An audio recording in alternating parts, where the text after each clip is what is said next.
This free step-by-step video comes to you directly from Haynes.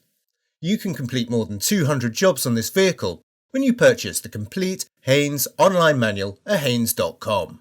From within the luggage compartment, remove the trim cover over the bulb access aperture.